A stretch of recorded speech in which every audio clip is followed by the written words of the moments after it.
Ram, tú te tienes que desmutear.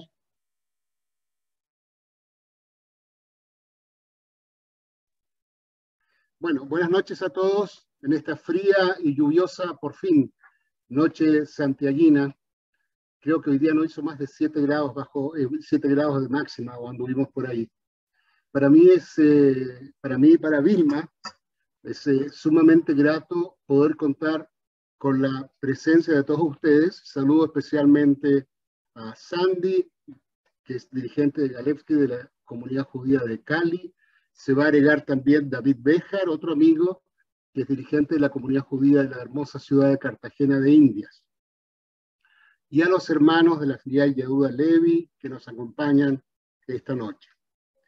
Bueno, yo les decía que para mí también es un honor, o un doble honor, presentar a una persona a quien aprecio mucho, valoro mucho y le reconozco mucho, que es a mi amigo Jack Goldstein. Ya voy a leer un breve currículum de él, pero quiero decirles que Jack es una de las personas más cultas que yo conozco. Es un conversador nato, de esos conversadores que vale la pena conversar por horas con él, porque tiene una visión de mundo muy inteligente. Es inteligente para ver el mundo y para leer e interpretar lo que aquí ocurre. Y es una persona además que junto con ser no creído, decimos en Chile, no sé cómo sería la palabra justa, de sus conocimientos, habla un montón de idiomas, habla inglés, húngaro, habla hebreo, habla colombiano, habla mucho,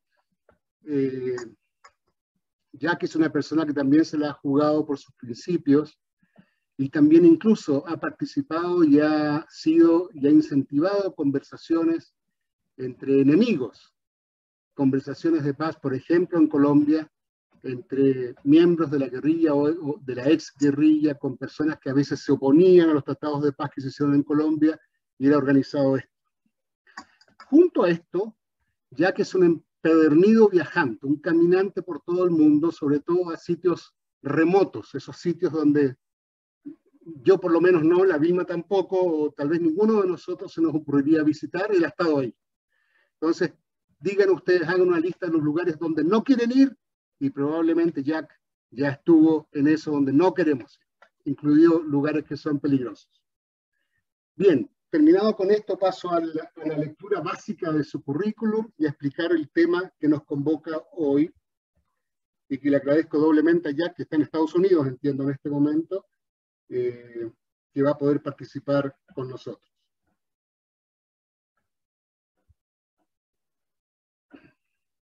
Jack es miembro de la comunidad judía israelita, comunidad judía de Bogotá. Es el director y presidente del Limud Bogotá, uno de los Limud más creativos, inteligentes y mejor organizados de todos los que yo conozco, y ustedes conocen también Limud en América Latina. Tiene un blog muy interesante que los invito a visitar, que se llama Valija de Apócrifos. Su pasión es sionismo, judaísmo y viajes por el mundo judío en lugares remotos. Tiene un bachillerato, un Bachelor of Science de Economía de la Universidad de Pennsylvania. Ha sido floricultor por muchos años. Ahora es un empresario hotelero, así que si van a Bogotá, no me cabe ninguna duda que si dicen que son de la filial Maimónides, en el hotel Lancaster House les van a hacer alguna atención. Y se encuentra vinculado desde hace muchos años, muy fuertemente, muy decididamente, con el desarrollo de las comunidades emergentes en Colombia. Y este es el tema que vamos a tratar hoy. A mí, ustedes saben que me ha tocado trabajar casi por toda América Latina, pero el fenómeno sociológico y antropológico de conversiones casi masivas al judaísmo en diferentes lugares, sobre todo en Colombia, particularmente, aunque no es el único país, pero sobre todo en Colombia, con el surgimiento de nuevas comunidades judías, nuevas comunidades israelitas, de gente que se ha convertido, han tenido que generar toda una federación nueva. Y bueno, ¿y qué impacto, cuáles son sus motivaciones, por dónde viene este deseo de esta gente de convertirse al judaísmo en general? ¿Quién los ha convertido? ¿Están reconocidos o no están reconocidos? ¿Y qué pasa con las comunidades tradicionales, las comunidades antiguas judías, las comunidades, en Colombia les dicen emergentes a todos estos nuevos, ¿sí? para que nos entendamos en el lenguaje. ¿Y qué es lo que pasa y el impacto que esto ha tenido con la comunidad judía tradicional en Colombia? Invito a Jack entonces a que nos cuente sobre este fenómeno, causas, procesos, orígenes, líderes y qué ocurre con ellos en la actualidad. Bienvenido, Jack. Muchas gracias, Ram. Gracias a todos por acompañarme esta velada, particularmente por darme la excusa perfecta para evitar estar viendo el partido de Colombia contra Brasil y evitarme úlceras. Entonces, así, Sheve Tahin Gam Yahat, creo que la pasaré mejor, más agradable. Rico ver caras conocidas de tiempo atrás, don Jaime, Abraham y Yole, un gusto. Va a compartir pantalla para comenzar. Necesito que me hagan co-host, porfa. Ya está hecho. A ver. ¿Ah, no? ¿No? Me deshabilitaron. No.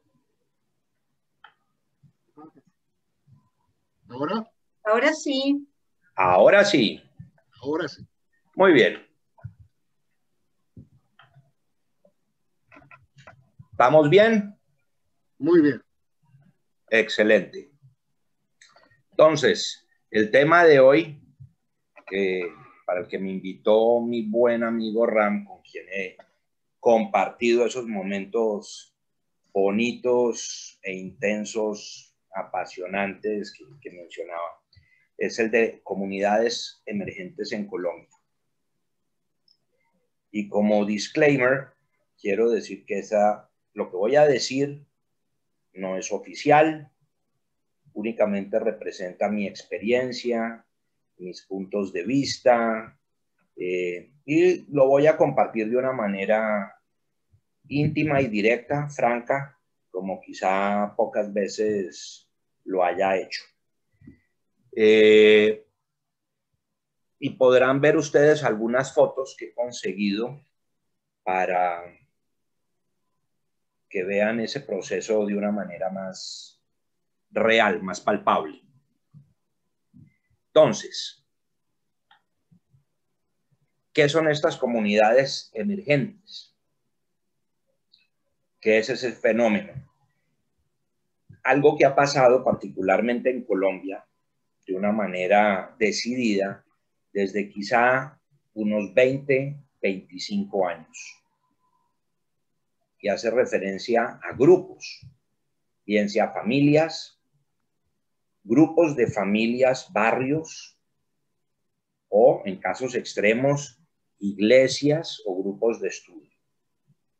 Hoy en día, ese fenómeno de comunidades emergentes representa quizá unas 1.000 a 1.500 personas en Colombia, con algunas raíces o subgrupos, principalmente en Ecuador, El Salvador y Venezuela, principalmente a lo largo de la frontera cerca a Cúcuta. Pero también incluye a otras 400 personas que en esos años han hecho aliyá legal, con giur ortodoxo, aceptado con todos los pergaminos del caso, y bien sea han sido o son parte del Tzahal en Israel, de Yeshivot, o sencillamente se han integrado a la vida civil. Hoy en día, según a quienes se le haga la pregunta, se puede hablar de 10 o hasta 40 comunidades en todo el territorio nacional. ¿Y por qué esa gran discrepancia? Yo diría 10, porque quiero hacer énfasis en el término comunidad. Es decir, esas instituciones macro que no solamente implican un grupo de rezo, sino que trascienden en la vida diaria de todos sus miembros. 40, porque 40 sí pueden ser lo que se llaman iglesias de garaje, grupos de rezo, Y lo simpático, lo particular en Colombia, es que no se da únicamente en las grandes ciudades, sino que uno se va sorprendiendo de los disímiles lugares de todo el territorio nacional donde esto ha ido floreciendo. Es decir, es un proceso, es un fenómeno que ha llegado a diferentes lugares geográficos, por ende a diferentes lugares, a diferentes economías, zonas de riesgo, zonas de influencias de diferentes factores de la vida política, económica y bélica del país. Entonces es algo muy difundido por toda Colombia. Hoy en día, de esas 1.500, 2.000 personas son principalmente de afiliación ortodoxa, con unas pequeñas excepciones básicamente en Santa Marta, en la costa Caribe, de afiliación mazortí conservadora. Principalmente sionistas, haciendo la excepción de algunos pequeños grupos que especialmente en los albores de este proceso se educaron a través de grupos Satmer, hasídicos, antisionistas, en Nueva York, o desde Nueva York, porque eso se hizo muy a través de Internet principalmente. Y básicamente la mayoría de ellos hacen alarde, si puedo atreverme a usar ese término, de su pasado sefaradí, es decir, se consideran descendientes de marranos. Ahora bien, valga la pena destacar aquellos casos de quienes, si bien no se ofenden si los tratan de sefaradís, marranos, alusín, cualquiera de esos términos, particularmente se enorgullecen de no tener ese pasado y sencillamente decir, vea, a través de los años estudiando y entendiendo, llegué a ver la luz, ¿sí? Y esa luz es el judaísmo, y no pretendo tener ningún antepasado judío. Ahora, algo que nosotros, si puedo generalizar, en nuestro macromundo judío tenemos es un concepto un poco errado de los conversos. Somos insulares, nos protegemos, tenemos una historia muy complicada que también nos ha forzado a hacerlo así. Pero básicamente siento que vamos en una inercia que nos desvía de la realidad, de la historia, de la halajá. Tenemos una mitzvah, que es amar al converso, al prosélito, pero esa a menudo no está muy bien definida.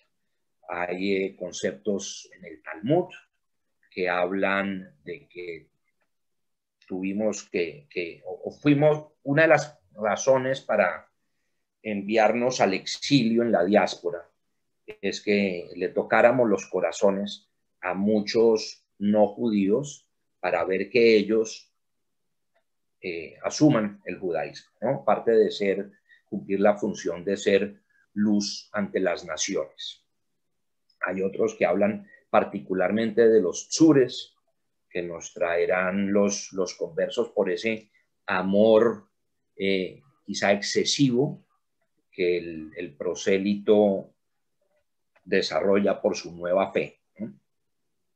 Está también el concepto de los noágidas, las leyes de Noaj, ¿no? Las 7 leyes de Noaj que Dios dio para toda la humanidad que no fuera judía, que por lo menos cumpliera 7 normas, y que es quizá lo que Chabad Lubavitch usa, en mi concepto, para evitar conversiones, especialmente conversiones masivas.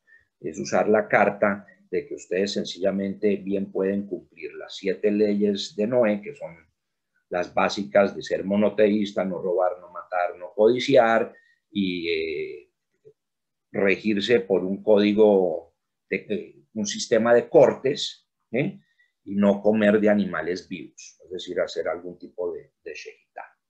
Y con eso, mi experiencia es que Chabad ha hecho como un alto en el camino a esa gente que golpea en sus puertas.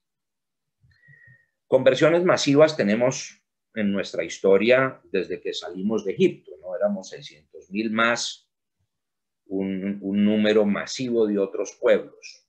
Tenemos la conversión del pueblo de Adiabene hace 2000 años, en lo que es el norte de Irán, sur del Cáucaso. La reina de Adiabene envió tropas a luchar con la revuelta en Judá contra los romanos. Están los Subotniks en Rusia hace 250 años, que también es un grupo, llamémoslo, de emergentes al estilo ruso, que se rebeló contra la zarina Caterina y dijo, la mejor manera de hacerlo va a ser haciéndonos judíos. Y les tomó décadas y siglos hasta empezar a tener contactos formales con judíos, aprender de Alajá formalmente, hacer el Gibur formalmente, y hoy en día, si bien encontramos estas comunidades en la zona de Voronezh, que son unos 300 kilómetros al sur de Rusia, muchos de ellos han hecho aliyá y viven felizmente y con toda la legalidad del caso en Israel. Está el caso del reino de los Casares, de hace 1200 años, la casa real y toda la élite se convirtió al judaísmo. Con los macabeos no es que ellos se hayan convertido, pero sí convirtieron a la fuerza a varias tribus en la Galilea y por la zona de Petra, ¿no? De donde eventualmente llegaron personajes en nuestra historia como Herodes o como posiblemente los mismos discípulos de Jesús, las tribus de Caibar en Arabia Saudita contra las que peleó Mahoma hasta aniquilarlas, los bereberes de Noráfrica, en fin, hay cualquier cantidad de datos de grupos que se convirtieron al judaísmo. Y hay también el fenómeno de conversiones masivas, pero a nivel individual. Un dato muy interesante es que hace 2000 años la cuenca del Mediterráneo era 10% judía. Los estudios demográficos, históricos, hablan de una población de 50 millones alrededor de ese mar. Quiere decir que había 5 millones de judíos en esa época y no eran 5 millones los descendientes de las 12 tribus para ese entonces, sino cualquier cantidad de personas que se volvieron judías porque era una religión elegante, bonita, que les hacía sentido, ¿no? Tenemos casos de alajot en la Edad Media en que se incentivaba a la conversión, por ejemplo, de esclavos, ¿no? Se le daba un premio al esclavo si optaba por ser judío a diferencia de ser cristiano, por ejemplo. Y bueno, están los casos de los Bené Menashe en la India, los Felesh Murra, que son los marranos entre los falashas en Etiopía. Son falashas que fueron obligados a convertirse hace 150, 200 años en Etiopía y que ahora están regresando a su judaísmo, ¿no? Hay profecías, historias místicas del retorno de los hijos de Israel a la tierra prometida, ¿no? Y los descendientes incluiría a las 10 tribus y no solamente a Judá. Entonces, muchos judíos en el buen sentido mesiánicos, ¿no? Que están esperando ese momento, le encuentran algún interés y valor a procesos como el colombiano, ¿no? En el sentido de que no tienen que ser necesariamente de sangre judía, ¿sí? O alágicamente judíos, pero que puedan hablar de un pasado marrano y que quieran regresar a su judaísmo. ¿Por qué Colombia?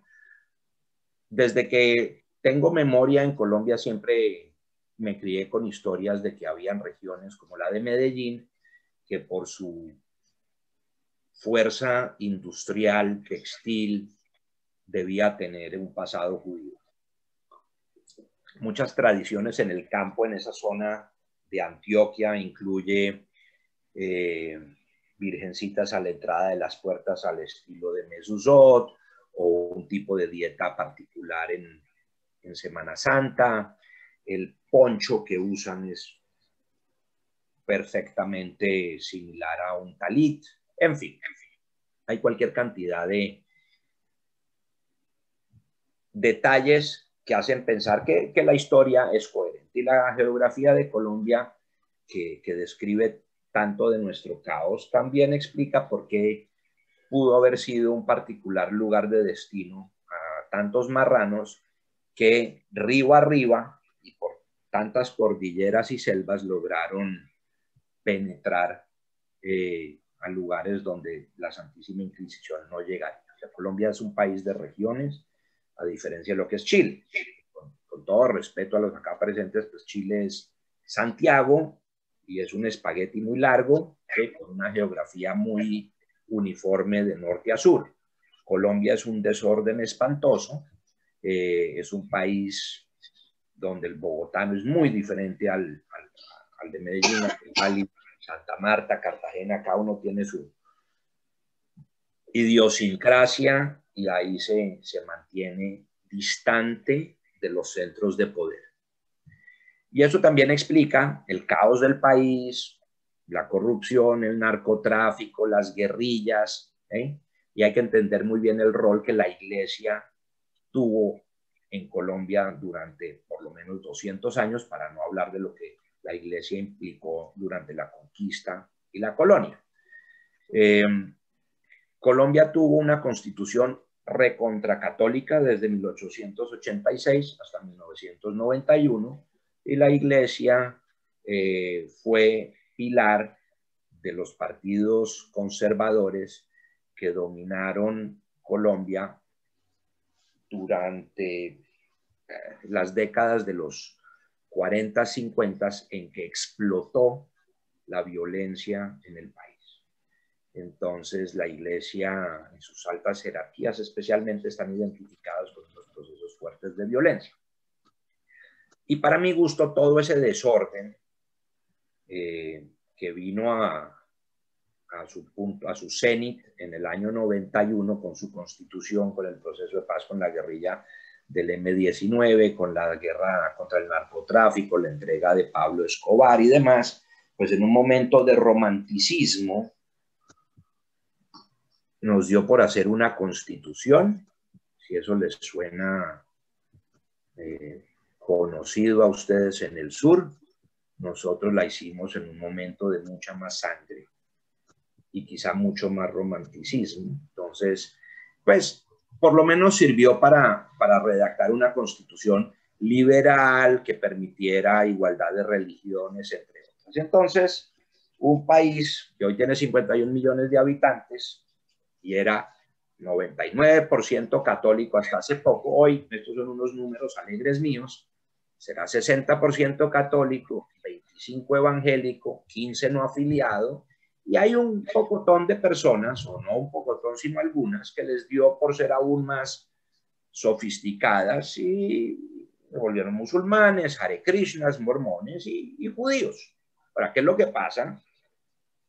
Que nosotros lo sentimos mucho más cercano y mucho más raro, ¿no? Los musulmanes, por el contrario, pues estarán muy felices de tener nuevos seguidores, pero para nosotros eso son spilkes que nos ponen a pensar y a tratar de desentender este tema. Ahora, un concepto que va a ser muy de ciencia ficción para ustedes en Chile. Colombia es un país prosemita, pro-israelí, sionista.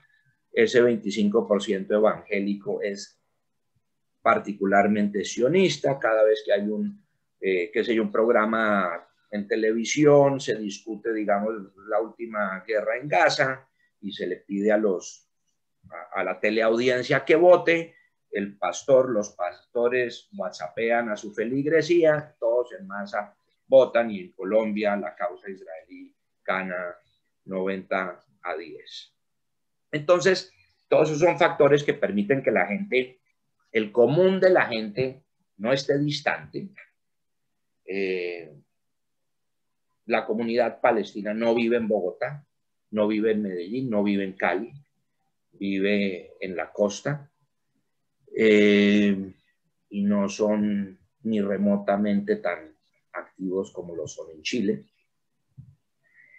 Y también dentro de ese grupo de ese desorden de opciones filosóficas que se han dado en Colombia, que me permiten a mí explicar el fenómeno de una manera, digamos, más sociológica que religiosa, mesiánica. Pues están esos evangélicos sionistas, están los mesiánicos, ¿no? Con quienes hay algún tipo de rivalidad, porque los mesiánicos, aquellos que piensan que Yeshua es el Mesías, ¿no? Han sentido quizás que algunos de sus feligreses siguen el proceso de transformación filosófica y dejan de pensar en Yeshua y sencillamente adoptan la religión de Yeshua, que es el judaísmo como lo conocemos ahora. Y por ejemplo, anecdóticamente hay Seminarios Caminos, que es uno de esos grandes grupos de autoayuda, ¿sí? Nivel 1, nivel 2, nivel 3, ¿sí? De autoayuda, donde el nivel 4, que es el máximo grado al que se puede llegar, se llama volverse judío, ¿no? Entonces tenemos ese tipo de particularidades en Colombia. ¿Cuál es el perfil del emergente? Y pongo ahí entre paréntesis odiosidades porque pues, no es una fotografía única, ¿no? Que aplica a todas esas 1.500, 2.000 personas. Especialmente porque pues, si nos remitimos a la primera foto que les mostré, que es del primer Shabbatón de hace 9 años, ¿sí? A hoy, pues esa gente en esa foto no toda sigue siendo judía. O hay quienes hicieron aliyá. Hay quienes desarrollaron comunidades particulares y particulares, entre comillas, dudosas, ¿sí? Otra gente maravillosa. Entonces, a menudo, cuando alguien que no conoce bien el tema pregunta o se atreve a juzgar, porque le conviene juzgar rápidamente, quiere meter a todos los emergentes en una sola foto, bajo un mismo perfil. Y eso es uno de los grandes problemas que hay. Que si tienen ADN judío, que si tienen pruebas familiares. Yo diría que varios de quienes aducen ser descendientes de Anusim quieren decir que sí. Pero eso es imposible, ¿no? Que lo tengan, ¿no? Es posible que puedan ser descendientes, sí, pero que exista algún documento, no. Pruebas de ADN, no. Que si algunos piensan que necesitan eso para lograr aliyá, pues tampoco es el caso. Son básicamente de un estrato medio o medio bajo, con todas sus implicaciones culturales, pero hay varias excepciones notorias de gente que por lo general no llegó al judaísmo en los últimos 20 años a través de estas comunidades emergentes, sino por su lado, y bien sea individualmente o en pareja, han hecho conversiones individuales o en pareja, se han recasado bajo Jupá y hoy son distinguidísimos miembros de nuestras comunidades, ocupando unos cargos prestigiosos en prensa, gobierno, vida pública y demás. Que si la aliyá ha sido un factor que ha motivado las conversiones, sí y no. Muchos de los problemas iniciales hace 15, 20, 25 años pudieron tener ese origen por procesos mal hechos, por procesos fraudulentos, no solamente a nivel rabínico, sino a nivel diplomático, que generaron toda suerte de problemas, que frenaron procesos y demás. Pero yo diría que hoy en día la mayoría está en Colombia, se quiere quedar en Colombia y pues tiene el grupo que en unas cantidades normales y naturales aspira a ser aliyá, con la excepción o haciendo la salvedad de que sí hubo un momento hace unos 4 años en que se truncaron esos procesos y entonces sí hay una lista importante de personas y familias que quedaron frustradas, ¿sí?, a puertas de haber logrado una aliyá y 4 años después no lo han hecho. Muchos, como comentaba antes, llegaron por grupos de familias e incluso, por ejemplo, el famoso caso de la comunidad de Bello, Antioquia. Bello es una ciudad en la periferia de Medellín, donde el rabino Elad Villegas, que era apenas un miembro de una iglesia católica, pasó a ser miembro de una escisión que se volvió evangélica, una mega iglesia de 5.000 personas, donde él empezó a tomar una posición de jerarquía, viajó a Israel, estudió, volvió a Israel, siguió estudiando más y dijo no más. E hizo una segunda escisión de esa mega iglesia y unas 500 personas siguieron con él para formar su comunidad judía en Bello. Hoy en día con 300 personas y quizá la más representativa y emblemática de todas ellas. Ahora, estadísticas no existen porque quizá de manera alágica tampoco han querido ellos facilitarlas y hacerlas. ¿Cómo comenzaron? Pues así como Colombia convulsionó en los 90s y se dio para tener una nueva constitución y que gente se sintiera cómoda saliendo del catolicismo, también el Internet llegó a manos de todos nosotros. Entonces eso permitió que gente en cualquier lugar, con un clic, pudiera googlear judaísmo y bajar videos de YouTube y preguntarle a un rabino en Nueva York o en Israel, y así lentamente fueron haciendo su proceso y aprendiendo bien o mal, por lo menos diría bien intencionadamente. Pero lo primero que llegó a Colombia fue, al mejor estilo de nuestra historia patria, los que yo quiero llamar los piratas del Caribe. En este caso no con un parche en el ojo, lorito al hombro y pata de palo, sino pues con caftán, payot, títulos rabínicos y demás. Y ahí menciono algunos casos. No quiero necesariamente decir que esos hayan sido, pero digamos ellos han sido las instituciones más significativas que llegaron al principio. Claramente no son los que yo estoy tratando de piratas del Caribe. Pero ahí comenzó a haber un desorden impresionante y una gente abusada, ¿sí?, en su buena voluntad. Ahora, hay que entender que así como las personas han cambiado, esas fotos son películas que se desarrollan, las comunidades también cada una tiene su particularidad. Entonces, hablar de la comunidad de Cartagena no es lo mismo que hablar de la de Barranquilla, Santa Marta, Bogotá, la de Bogotá Norte, Bogotá Sur, la de Ibagué, Neiva y quizá un poco de ciudades que ustedes desconozcan, tanto por su nivel económico, cultural, religioso, el tiempo que llevan, el número de personas dentro de su comunidad y toda la institucionalidad que han logrado desarrollar a través de los años. Dentro del perfil del emergente, sí, extremistas, a veces un poco soberbios, e inicialmente con una pasión por la imaginería en redes, es decir, de llamarse, y voy a ser aquí crudo, José Rodríguez, ¿sí?, pasan a llamarse sin tener siquiera su giur, en algunos casos, Yohanan Ben Ezequiel Halevi, ¿no? Y entonces postean en su foto de perfil de Facebook un león de Judá y un Maguen David y se lanzan a despotricar contra goim, palestinos, etc. Entonces, eso, especialmente en los inicios, fue un tema de mucha preocupación que ya se ha ido superando, pero es parte, digamos, de la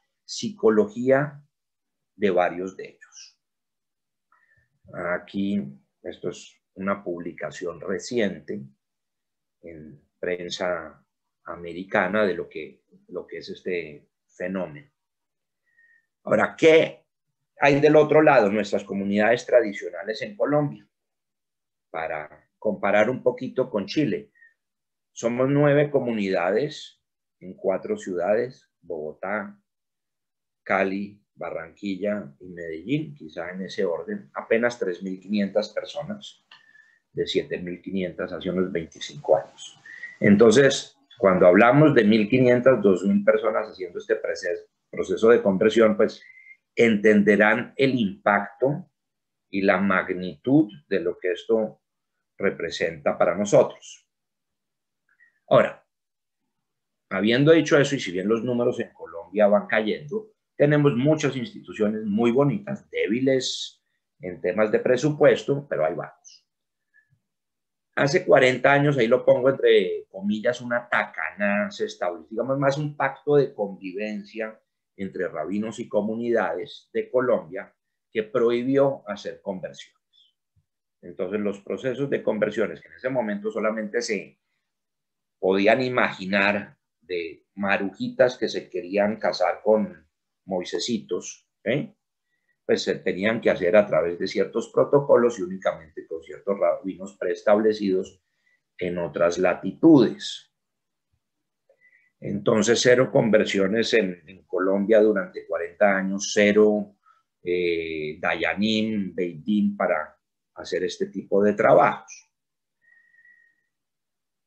Y cuando empezó a explotar esto, empezó a explotar diseminado por todo el país y me atrevería a decir que se asumió una posición facilista, que fue la de ignorar que esto a lo mejor va a ser pasajero, ¿no? Que eso no va a tener la contundencia del caso, pero fue creciendo, y tantas voces tan diseminadas de tanta gente apasionada por una nueva fe, empezaba a buscar respuestas, empezaba a buscar ayudas, y se empezaban a dar unas situaciones a veces incómodas para la institucionalidad tradicional judía de Colombia.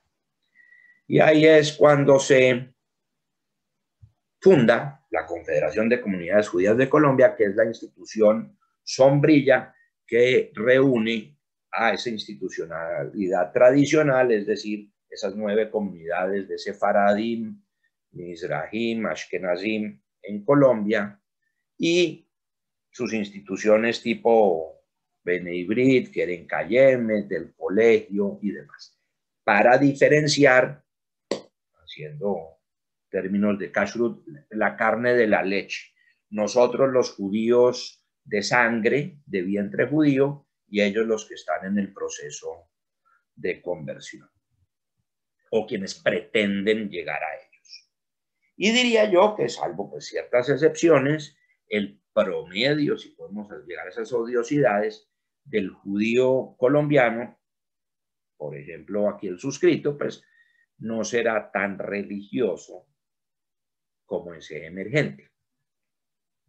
Foto que comparto ahí es la del gran rabino Alfredo Goldschmidt, que ha sido columna vertebral de nuestras comunidades.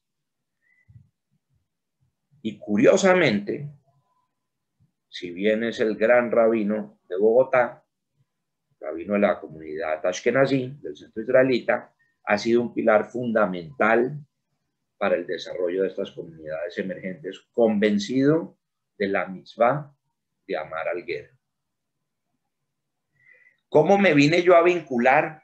Hace 20 años me dio por casarme. En ese momento conocí a alguien precisamente de Medellín que por su cuenta estaba en el proceso de convertirse porque su familia tenía ese pasado sefaradí marrano su tío ya se había convertido, había estudiado en la Universidad de Jerusalén, y eso me fascinó con mi pasión por la historia judía, ¿no? Y entonces me vinculé con el proceso, eso nos estaba dando más o menos paralelo con tantas cosas que yo oía de Colombia. En ese momento vivía en Miami como parte de mi vida de exportador de flores. Y entonces empecé a entender, como dice el chiste, cómo es que se elabora la salchicha, que es, aquí siendo osado un poco, el proceso de conversión que tiene. Si bien puede ser rica y cachera al final, pues de repente el proceso no es bonito, y tristemente eso era lo que veía. Una multiplicidad de conceptos, de dayanim, de jueces, ¿no? De teudot, de certificados, y en el interín pues unas situaciones telenovelescas, dramáticas, de una gente que nos quiere, ¿no? Para mí nunca ha sido un concepto, digamos, mesiánico en el buen sentido. O sea, no, yo personalmente no me motivé para acelerar la llegada del Mesías o la construcción de un tercer templo. Eso me tiene a mí sin cuidado, ¿sí? Y que si ellos o varios de ellos quieren hablar de su pasado marrano o anusim, se lo respeto. Personalmente lo dudo que lo puedan probar, pero pues no me importa, ¿sí? En últimas, quizá, y también usando algún pasuk del Tanaj, y si solo hay 10 buenos de todo este proceso, pues yo creo que cualquier esfuerzo que se haga por ellos ha valido la pena. Y puedo decir, después de 10, 15 años en este berenjenal, que claramente sí ha valido la pena, y no son 10, sino cientos de personas muy valiosas que le están aportando a Israel, que le van a aportar unos retos filosóficos y alágicos muy buenos, y que le están aportando a Medinat Israel también. Y para sorpresa mía, pues mal haría yo decir que esto comenzó cuando empecé a vincularme, cuando los conocí. Vaya sorpresa saber cómo sabían de alajá y cómo de Hasanut. O sea, ya era gente que venía con una tarea adelantada muy, muy bien. Ahora, ¿qué sí vi desde el principio? Que necesitaban de todo lo que no es religión, porque se enamoran del judaísmo como religión, estudian alajot, estudian de un rabino, pero tratándose de grupos, y grupos que a los cuales no se les ha dado la bienvenida formal, pues les queda faltando 2 pilares importantes de 3 en el que se para el trípode: Am Israel, el pueblo Israel; Eretz Israel, la tierra de Israel; y la halajá, la Torat Israel. Ellos tienen Torat Israel, pero no tienen o no tenían en sus momentos mucho de limud, de rikudim, de historia, de verse violonista en el tejado, de saber preparar falafel o gefilte fish. Hacía falta inmensa, y cada vez estoy más convencido de que la religiosidad, la ortodoxia nuestra, está muy errada y desviada si en un proceso de conversión, especialmente cuando se tratan grupos, se mentalizan únicamente en el tema halágico y dejan de lado todo lo demás. Y como hay tantos rabinos y yeshivot que con el tiempo pues dejaron de ser esas piratas y empezaron a ser formales, muchas de ellas, ¿no? Pues bien que ellos se dediquen a eso, porque pues no quiero ser yo quien enseñe halajá, no sea que los desvíe del camino. Pero sí quise apersonarme o aportarle a todo lo que no era halágico. Convicción, porque no me podía imaginar a futuro que pudieran existir 2 pueblos judíos en paralelo. Bien puede ser que en su momento unos vayan por acá y otros por acá. los emergentes por un lado, los tradicionales por otro, pero, y como decían los líderes de nuestras comunidades tradicionales, veamos dentro de 20 años dónde están, si es que están. Bueno, ya pasaron 20 años, ¿no? Seguramente dirán otra vez, bueno, 20 más, pero eventualmente o son parte de Am Israel, ¿sí? O estamos nosotros en un problema filosófico enorme porque no quiero, personalmente no quiero ser partícipe de dos pueblos en paralelo. Y toda esa serie de dramas familiares, ¿sí? De gente que tuvo 1, 2, 3, 4 y hasta 5 conversiones halágicas de rabinos ortodoxos y no han terminado sus procesos. De familias donde algunas van por un lado y otros por otro, o sea, no siempre van en paralelo los grupos. El papá puede ir más adelantado que la mamá, o tienen 5 hijos, pero 2 hijos no quieren ser judíos, ¿no? O tienen hijos de otro matrimonio y ahora se casan con una nueva persona, o sea, todo. Cuando uno empieza a meterse en los quisques de estos procesos, ve un drama humano importante. Que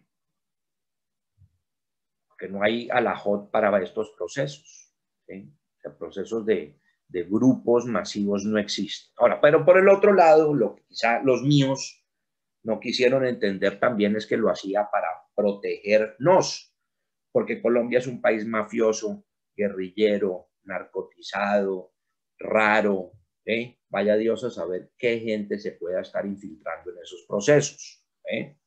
Pueden haber indeseables, pueden haber pervertidos sexuales, puede haber personas que sencillamente no han terminado de migrar filosóficamente en sus vidas religiosas. O sea, nosotros a menudo queremos pensar que pues, el judaísmo es el punto máximo y entonces de católico pasó a evangélico, pasó a mesiánico y finalmente se hizo judío.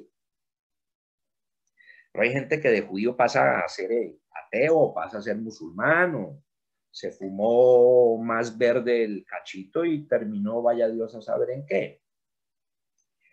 Hay también, y esto es importante, algunos mesiánicos o evangélicos que se infiltran en estos procesos para fecundarse dentro de esos grupos, esperan un tiempo y después de algunos años, cuando ya son autoridades dentro de sus comunidades, salen a decir que Jesús, Yeshua, es el verdadero Mesías. O sea, hay que entender tantas cosas que pueden pasar al interior de esos procesos y de todo eso hay que blindarse. Ahora, ¿qué hizo o qué hace que, digamos, dentro de las comunidades nuestras tradicionales exista un recelo?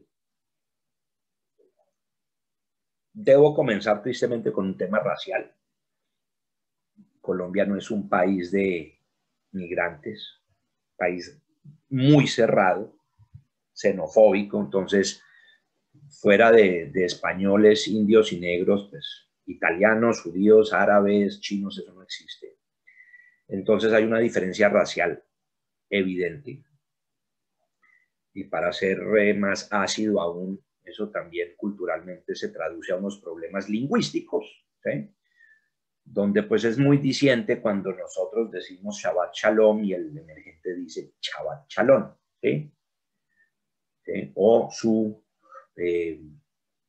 facilidad de invocar términos en hebreo para tener ese protagonismo, ¿no? Entonces es mucho Elohim o Adonai, ¿no? Esas cosas que nosotros no usamos tan cotidianamente. Importante es el tema de presupuestos, porque si nosotros somos 3.500 personas, es 9 comunidades que llevan 90 años sudándola, pues es muy complicado de repente abrirle la puerta a 1.500 personas que van a necesitar tzedakah. Eso no se puede hacer y no sería justo. Entonces, si bien yo soy convencido de que no pueden existir dos pueblos judíos en paralelo, pues también entiendo que hay una dinámica y que esto es un tema de tiempo. Las comunidades nuestras tienen miedo al extremismo religioso o amores, ¿no? Que su hijo o su hija se enamore de alguien indeseable por no venir de vientre judío o ser de otra complexión racial y demás. ¿Cuáles fueron los retos iniciales? Pues lo que mencionaba, familias incompletas con diferentes niveles de desarrollo, personas con múltiples teudot y que nunca terminan de lograr ser aceptados formalmente en Colombia o en Israel. Algunos que se dejaron llevar por Satmar y se hicieron antisionistas, cosa que en Colombia no hay cabida. Algunos líderes comunitarios que inicialmente y quizá todavía no se desligaron de esa identidad evangélica en la que se criaron, entonces pueden tener unos grupos, unas keilot, donde se sienten ellos que dominan. Nosotros tenemos unas comunidades, ¿sí? Los tradicionales, llamamos una asamblea, elegimos una junta directiva y eventualmente se contrata a un rabino. Y cuando uno no quiere al rabino, pues lo echa, ¿sí? En algunas de estas comunidades eso no funciona así. Entonces todavía se sienten muy en su curubito, pidiendo sus diezmos y demás. Problemas iniciales de estructura podían tener rabinos, pues no rabinos, hazanim, sofrim, comida, pero mikvaot y cementerios, pocongo y apenas hasta muy recientemente. Retos iniciales fue vincular a la Sochnut en el proceso de Aliyá, conseguir dayanim y Batei Dinim que pudieran funcionar bien, enseñarles a manejar con prudencia sus redes sociales, ¿sí?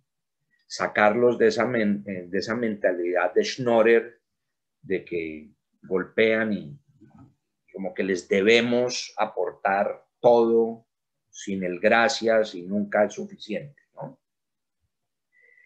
Y anécdotas, tajles. No sé si ya está con nosotros mi gran amigo David Bear. Él fue y es fundamental en este proceso. Y David es un judío particular en el sentido que vive en Cartagena. Y Cartagena puede ser bonita y atractiva, pero Cartagena no ha sido una ciudad de judíos. Hubo más judíos en la época de la Inquisición cuando vivían escondidos que hoy. Yo no sé cuáles sean los números y hacemos abstracción de los israelíes que puedan estar ahí, pero serán 10, 15 personas. Y de repente un buen día apareció una comunidad con 35 judíos. Entonces, a diferencia de Cali, Medellín, Barranquilla, en Cartagena los conversos, los aspirantes a judíos, eran mayoría. Eran los que tenían una sede, eran los que se consiguieron un sefer, eran los que tenían un líder comunitario. Entonces el concepto allá, el proceso se dio a la inversa. Los judíos de nacimiento llegaron a esa comunidad. Y por esas diferencias de números, por esas necesidades de masa crítica, se unieron y empezaron a dar esos primeros pinitos. Y David fue ese líder espiritual y ese líder práctico que se untó de barro para lograrlo, también con el mismo concepto, eso lo compartimos de la mitzvah por el hecho de serlo, ¿no? De hacer el bien, de recibir al ger, de eso, sin ningún interés político o económico. Y entonces David conoció a Ram y David se relacionó con Shabei Israel, que es una institución que los invito a que conozcan, que la maneja Michael Freund, quien trabajó con Benjamin Netanyahu en su primer gobierno hace 25 años y que se ha dedicado a traer judíos de todo el mundo, pues esas tribus perdidas de la India, de Rusia, de Portugal, etc. David se trató con la Organización Sionista en Argentina, la SOGNUT, en fin, y dentro de sus particularidades es que cuando se organizó finalmente ASIC, Asociación Colombiana de Comunidades Israelitas de Colombia, para diferenciarla de la Confederación de Comunidades Judías de Colombia, que es la de las comunidades tradicionales, él se convirtió en su primer presidente, él redactó los estatutos y demás. O sea, él de veras se metió y vivió el proceso desde ahí. Otra particularidad del proceso colombiano, a diferencia de otros países, es que es un grupo de personas de las tradicionales nos metimos de lleno a eso.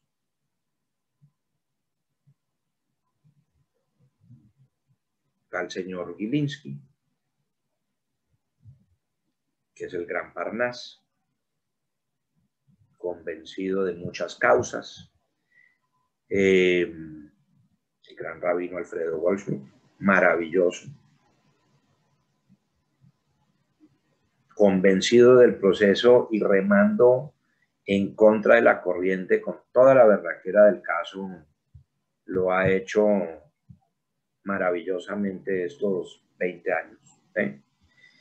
Entonces, qué sé yo, éramos los 4 chiflados, pero dedicados al tema, a sacar esto adelante y cada uno aportando desde su posición, cada uno diferente. Entonces eso pues, se ha logrado hacer o en buena medida hemos aportado para que se haya logrado lo que se tiene. A mí me dio por escribir en revista comunitaria y en el 2012 escribí un artículo que se llamaba Ser o no ser judío, y ahí la cuestión que trataba del caso de estas comunidades. Y eso le llegó también por internet, la facilidad del correo de las brujas, a estos emergentes que en cuestión de 24 horas me contactaron en masa y David me contactó y empezamos a complotar y a trabajar y pues así eventualmente se dio la luz, o sea, nació así, se hizo el primer Shabbatón que correspondía a esa primera foto que les compartí. Vino el rabino Birenbaum, que también ha sido, no sé si lo conozcan, fue rabino de Uruguay, hoy en Israel, también dedicado a su yeshiva y a llegarle a las comunidades remotas de todo el mundo. Y con el rabino Birenbaum y Shabé Israel conseguimos una pareja, rabino con su esposa, como rabinos itinerantes para llegar a Colombia y conocer estas comunidades, educarlas, orientarlas y también poder separar lo bueno de lo malo, orientarlas hacia una alía quienes pudieran y demás. Y empezaron a organizarse el Shabbatón, las fiestas de Purim, los Hagim, ciclos de cine y conversiones, de las cuales pues puedo decir que son unos procesos maravillosos y muy emotivos, bien hechos, con todo el pedigrí, todos los pergaminos del caso, donde si no teníamos mikve, entonces con una paladraga se hizo una mikve en un río a 3 horas de Bogotá. En el hotel hicimos las ceremonias y qué sé yo, hicimos matrimonios de 27 parejas, creo, a la vez. Unas cosas bien bonitas, ¿no? Y varias veces. Ahora, todavía hay ruedas sueltas, siempre hay el riesgo de que haya infiltrados. Como anécdota, por ejemplo, los primeros casos de esos retos, esa gente tratando de buscar a alguien que los escuche y a alguien que los ayude.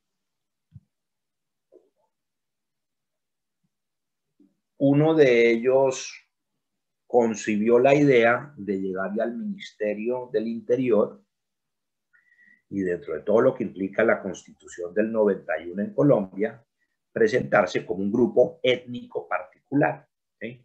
y él, junto con el Ministerio del Interior, definir legalmente lo que nosotros como pueblo no hemos logrado hacer en 4000 años, que es definir quién es judío. Entonces luego pelear contra ellos y decir, bueno, ¿cómo si los organizamos y ayudamos, pero usted no me defina bajo la ley colombiana quién es judío? Bueno, y pues se imaginarán las anécdotas ya como judíos de cómo se pelean unos con otros, comunidades con otras, quién opina diferente de del nivel de ortodoxia o de los títulos del grado de legitimidad del título del uno el otro. En fin, eso existe por todo lado como existe entre nosotros también. Y me disculpo por hablar de ellos y nosotros. Y en ese proceso, por ejemplo, esa pareja de rabinos que contratamos, conseguimos, terminaron divorciándose. El rabino hoy está casado con una de sus conversas, tiene hija. La rabanita hizo un proceso de unorthodox, como en la película. Hoy en día luce un escote y tiene sus tatuajes elegantes y trabaja conmigo en el Hotel Felizmente. O sea, son historias humanas hermosas y cada uno en muchos casos con finales felices, cada uno según como se los haya querido redactar. ¿Qué méritos tienen estas comunidades?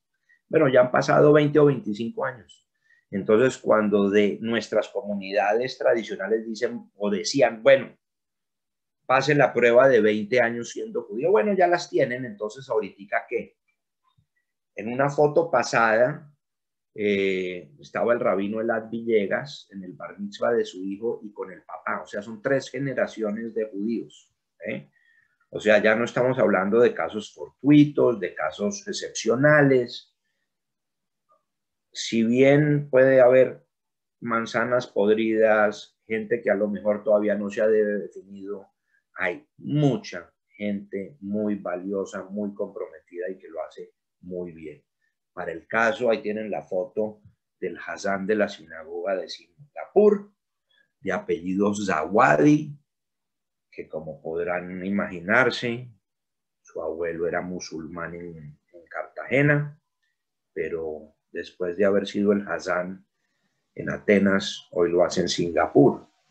Y como en esos casos hay muchos casos bonitos.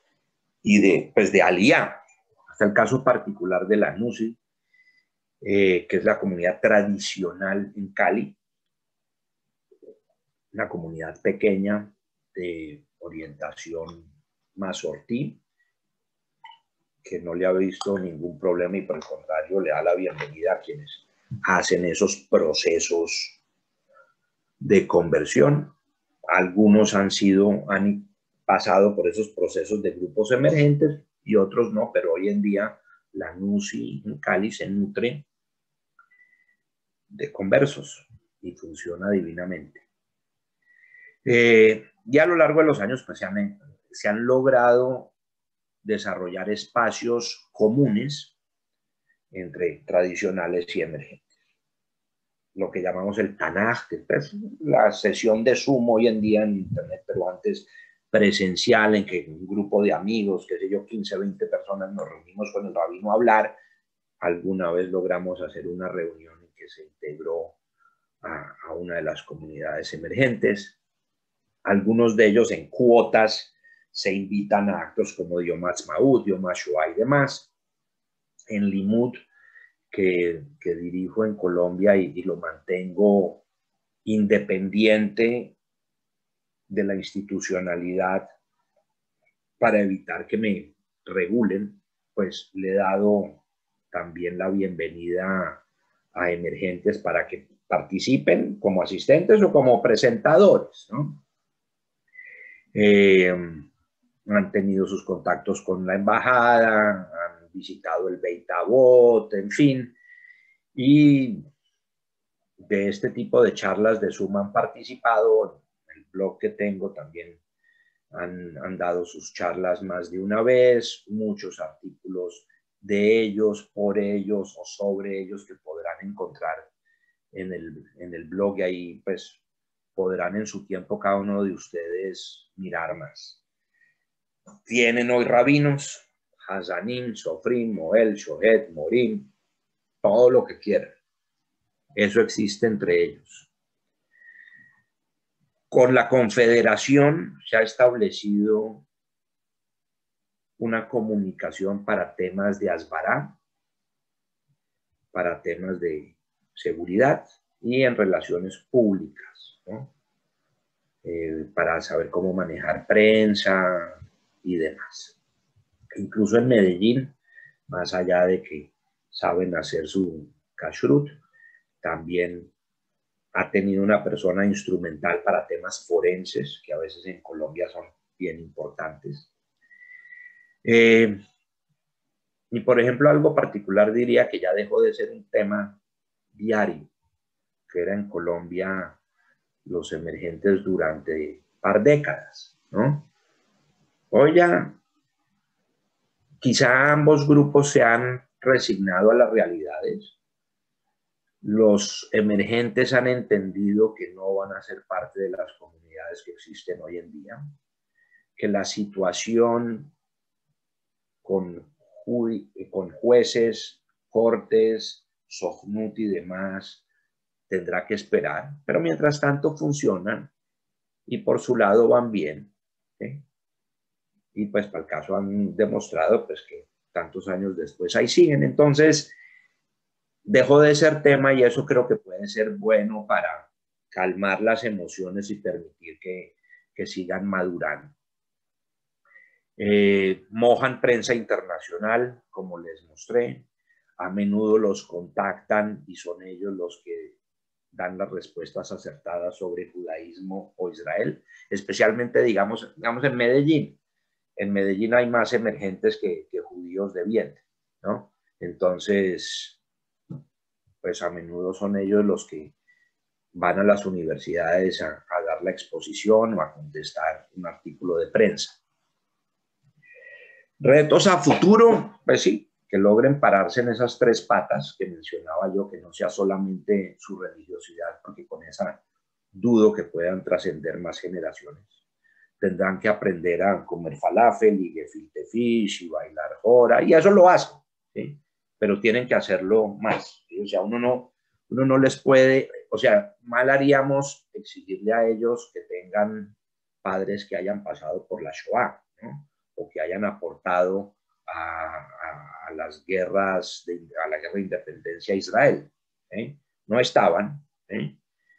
No saben lo que es las historias que nosotros tenemos de nuestros hogares, pero con el tiempo lo pueden ir construyendo, ¿no? Retos grandes, presupuesto. Ese gran Parnas, después de 12 años, este mes dejó de aportar y no va a aportar más. Lo cual está bien también, ¿eh? O sea, no puede existir siempre un presupuesto garantizado y pues hace parte de los procesos de maduración de comunidades. ¿Qué pasa en Israel? Pues hay un gobierno nuevo, hay ministro nuevo, que quien se encargará de la Sojnut, de Misrad Apim, del Ministerio del Interior, la Rabanut, pues todos esos son dramas que siempre van cambiando y pues hay que ver qué va a pasar ahorita, digamos, bajo un gobierno de Bennett y Lapid, ¿no? Cómo se van a tratar estos temas. Kabbalah y el misticismo, tema aparte. Varios de estos emergentes, para mi gusto, son muy afines a dejarse seducir por temas esotéricos y únicamente temas esotéricos. Entonces ahí se pierde la sustancia de Yiddishkeit y de Am Israel, para mi humilde opinión. ¿Hasta qué punto puedan mantenerse esos lazos de unión y distancia, de prudencia con la Confederación de Comunidades Judías, que, repito, es la institución formal de las comunidades tradicionales, ¿no? Tres temas que yo creo que a futuro podrán dictar mucho de lo que pasa en Colombia.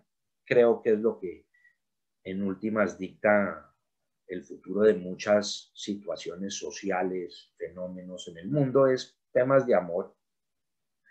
Si me enamoro, me caso, o sea, Helena de Troya, y bueno, se casan y echan para adelante. Temas de antisemitismo, o sea, si Dios no quiera, tenemos manifestaciones en Colombia contra los judíos y nos atacan a los dos, pues ahí será fácil que nos unamos los dos en una misma causa.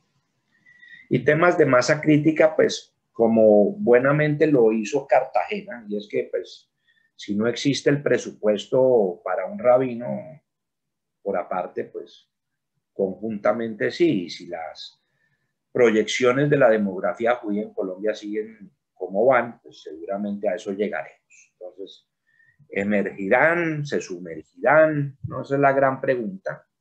Personalmente creo que Israel sí puede resolver muchos de esos dilemas. Israel sí puede ser esa esponja que los reciba como a tantos judíos del mundo.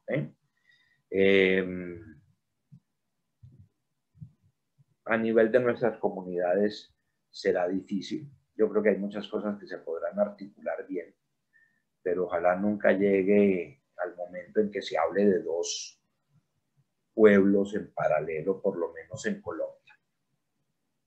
Para rematar, les comparto esta foto que maravillosamente me llegó hoy sin pedirla, de una persona que es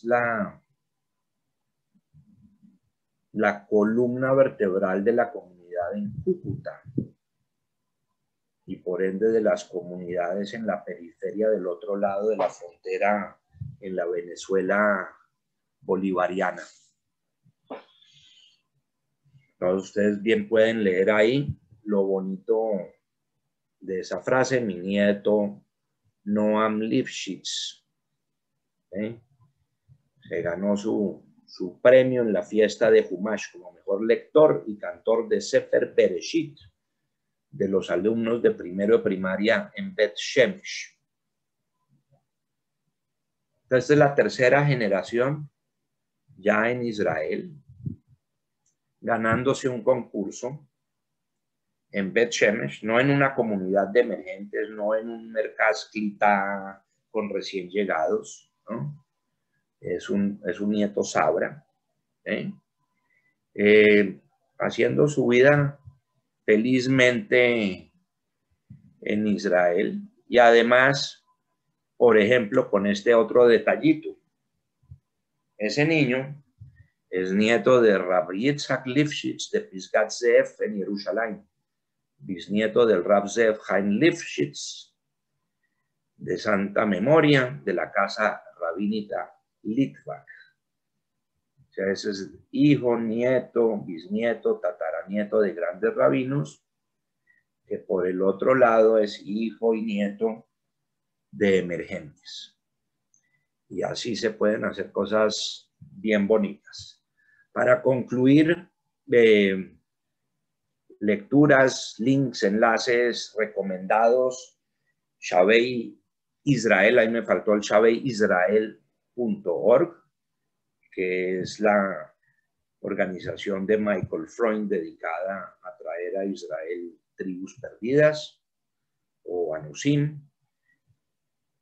En mi blog Valija de Apócrifos, en las pestañas que he bautizado usted el local para hablar de temas de la comunidad colombiana o apicores, todos esos temas que le echan sal a la llaga de nuestra judeidad.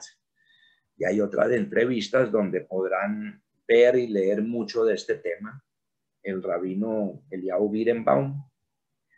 Pueden buscar sobre el Rab Elad Villegas o el Rab Asher Gutiérrez, que fue el de la primera foto. O en prensa, si googlean, por ejemplo, Washington Post, New Jews in Colombia, o New York Times, o LA Times, o si se meten a YouTube y buscan judíos emergentes, judíos cristianos en Colombia, cualquier combinación de esas palabras van a encontrar cualquier cantidad de material al respecto. Gracias.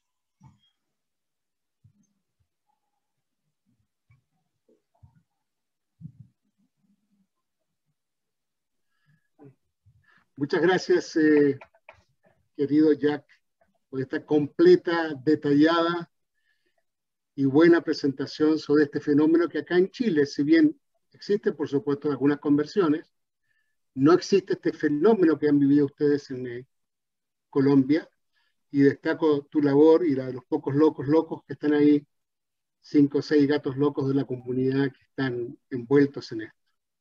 Si en Chile tuviésemos, por ejemplo, una mirada, como tú decías, a Bata Gyur, el amor al que se convierte, al que pasa a ser nuevo judío, estoy seguro que tendríamos miles de gentes en las calles oponiéndose a cualquier manifestación de los palestinos o cualquier afloro de antisemitismo. No solamente, y lo digo no solamente por esa necesidad, sino que simplemente porque necesitamos ser más en el mundo, así lo creo, cuando la conversión es de verdad. Estamos pasados de la hora. Yo no sé si, Gila, si quieren dar tiempo para 2 preguntas, tal vez una cosa así. Sí, yo creo que de todos modos, Jack, te pediría que dejaras de compartir pantalla para que nos veamos mejor. Y el Dani Shefkis quiere hacer una pregunta. Sí, mira, Gracias. primero que nada agradezco la hermosa presentación, Jack, y aunque ustedes no lo crean, yo he tenido la oportunidad por problemas profesionales de acercarme a varias comunidades que, aunque ustedes no lo crean, existen acá en Chile de Bnei Anusim, porque se acercaban a mí para pedirme que le hiciera el Brit Milá.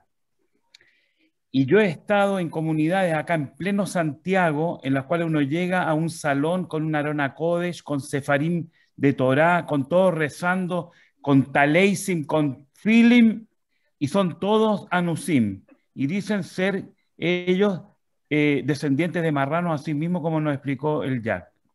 He tenido el gusto y de repente no he sabido bien qué hacer, pero cuando me enseñaron a hacer Moel, me dijeron que uno, Leshem Agiur, en nombre de una futura conversión, uno podía hacerle el Brit a la gente que se acercaba y lo pedía. Sabían más de leer la Torá, de Bereishit, de los Hamishah, Humshei Torá, de lo que uno personalmente sabe.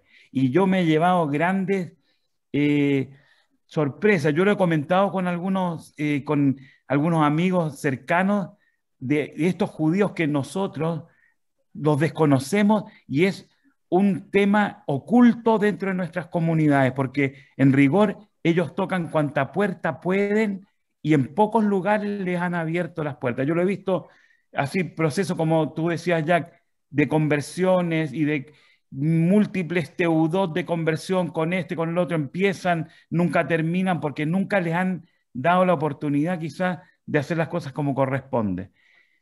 Y a mí me ha tocado hacerle el brit a estos muchachos.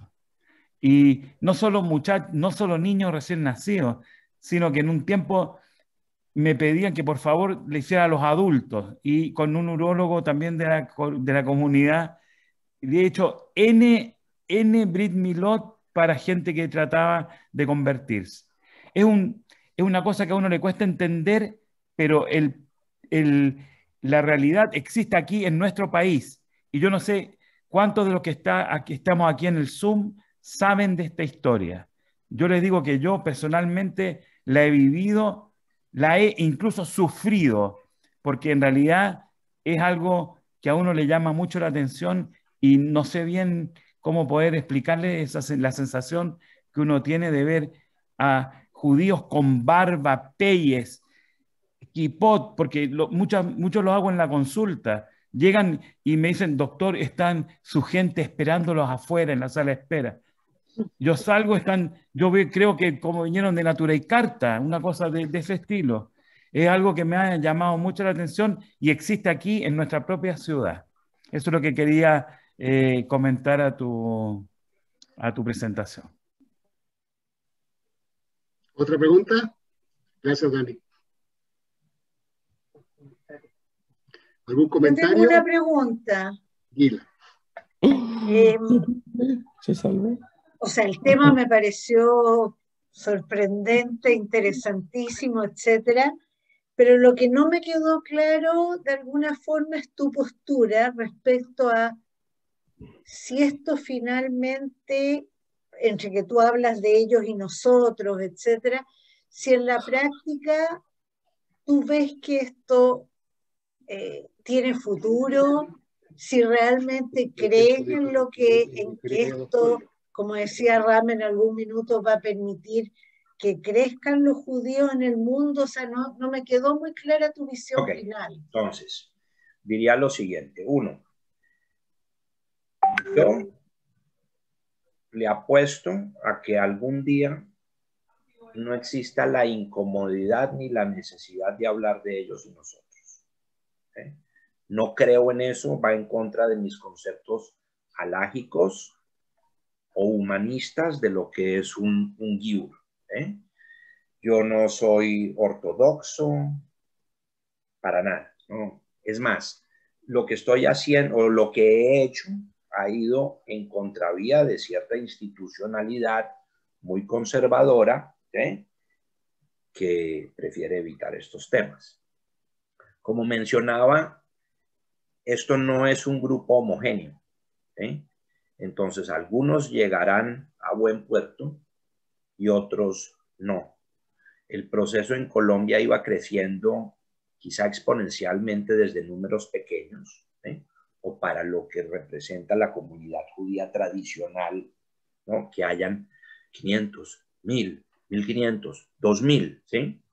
Pero con el tiempo, pues ese crecimiento se frenó y de repente, más que, o sea, si bien hay sangre nueva, no acumulan porque hay los que se van aburriendo, porque no llegaron, porque se ilusionaron de una conversión o de una aliyá que no se dio, porque se dieron cuenta que ser judío cuesta, que ser judío implica muchas cosas, ¿no sé? Lo que sea. Entonces mi instinto dice que en cuanto a números en Colombia, eso se ha estabilizado los últimos varios años. En parte porque no hemos podido organizar conversiones ni procesos de alía los últimos 4 años. Seguramente eso también influye. Pero no es que son 5,000 y 10,000 y 20,000. No, ahí se quedó de ese tamaño. Gracias. Claramente hay quienes ya hicieron 3, que ya están en la 3ª generación. O sea, eso ya es un mérito, eso ya está hecho. Ahora, ¿qué debieran hacer? Pues ahí no tienen un sistema de J-Date o de J-Swipe. ¿Cómo se conocen entre ellos y se casan para tener más hijos judíos? Ese es un reto enorme que tienen. Y esa es otra de las razones por las cuales Israel es esa masa, esa esponja que pueda, pues en el mejor de los sentidos. O sea, no quiero decir que Israel es el ente que recoge los sobrantes de nuestras comunidades, sino en el mejor de los sentidos lo quiero decir. Porque para el caso de las comunidades tradicionales, pues si uno mira la demografía, pues no es una campana demográfica normal, sino tenemos algunos jóvenes, un hueco enorme entre los 18 y los 50 años, y luego los viejitos del Beit Avot, ¿sí? Para el caso, yo a mis tiernos 50, estoy aquí transmitiendo desde Miami, no desde Bogotá, ¿no? Pues esa es una realidad que tenemos todos. Se van a casar y van a multiplicarse, pru urbu, o pues fue un ejercicio maravilloso, pero luego pues no se multiplicaron y ahí quedó el ejercicio para la foto.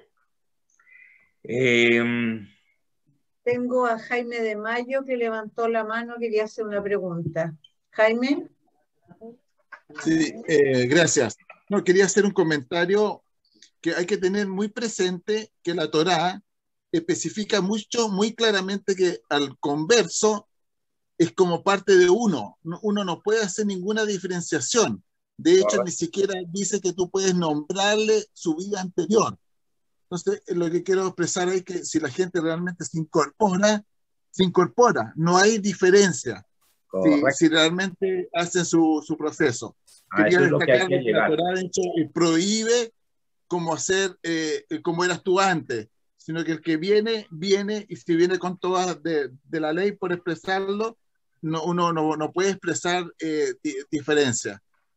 Por eso se hacía, por eso se hacía mención que tal vez muchos grupos ortodoxos, la ortodoxia más dura, usa de esto, pero al contrario, usa esto para justamente evitar que hayan conversiones y evitar. Entonces, es un tema, como señalaba Jack, que la ortodoxia utiliza al revés, esto que es el mandato alágico de querer y de respetar y de aceptar al ger, que es el mandato alágico, y que va con los principios que nosotros tenemos, los principios no solamente judaicos, los humanistas en general, y lo utilizan para mantenernos en la isla, cercados y cerrados.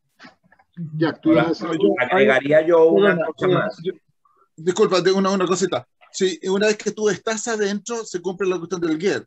Hay muchas cuestiones ortodoxas que evidentemente hay que mirar otro punto de vista, y que también hay un temor de que con eso se vaya a perder por asimilación o por eso otras situaciones. Hay mucha gente que se convierte y después en una segunda generación, después ya los hijos no son judíos.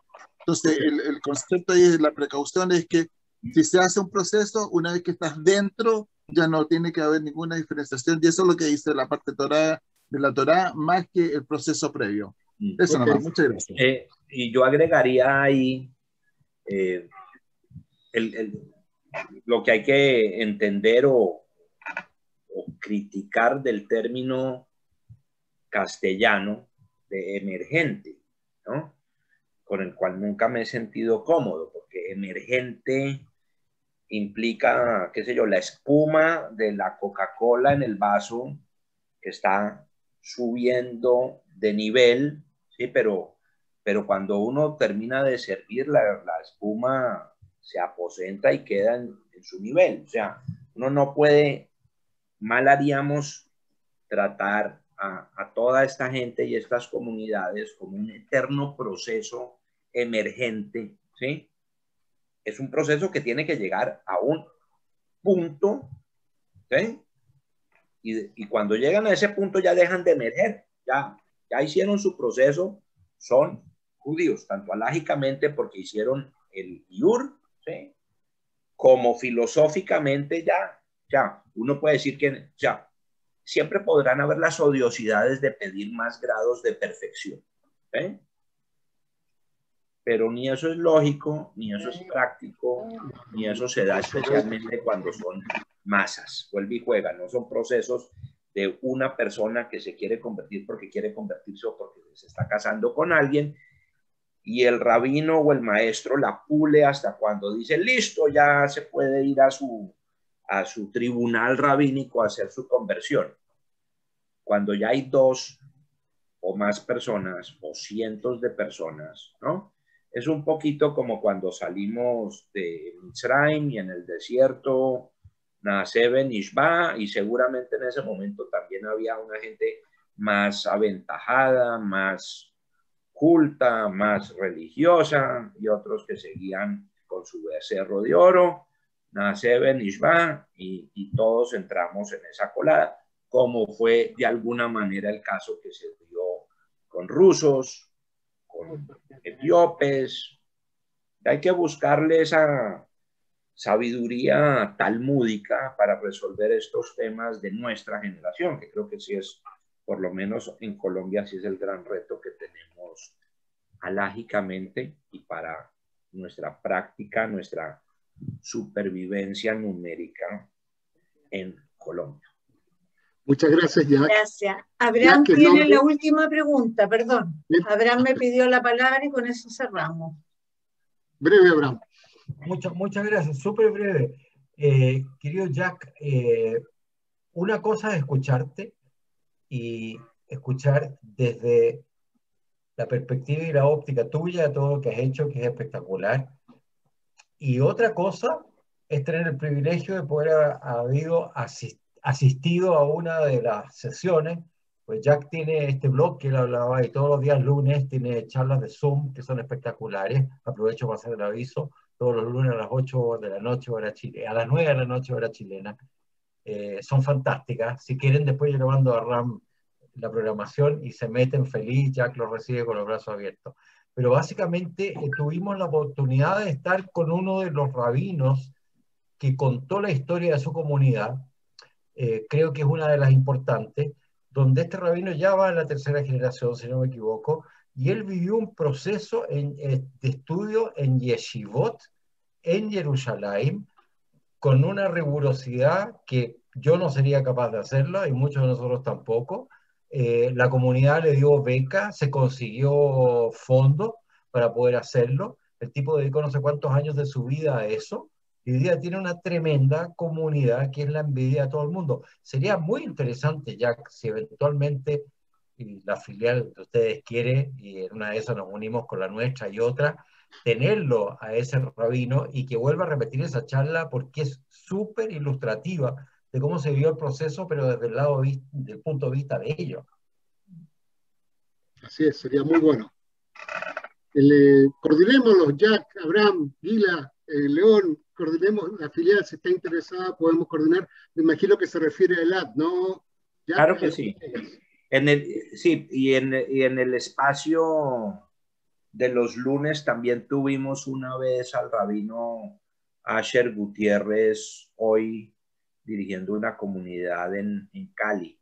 Él habló el tema de él fueron de las transformaciones filosóficas, espirituales en Latinoamérica, porque o sea, desde un punto de vista no religioso judío, sino sociológico y psicológico, porque se están dando estos casos como el colombiano o como esas comunidades que mencionan en Santiago y en tantos otros lugares de Latinoamérica o Hispanoamérica, porque también se dan en España y Portugal.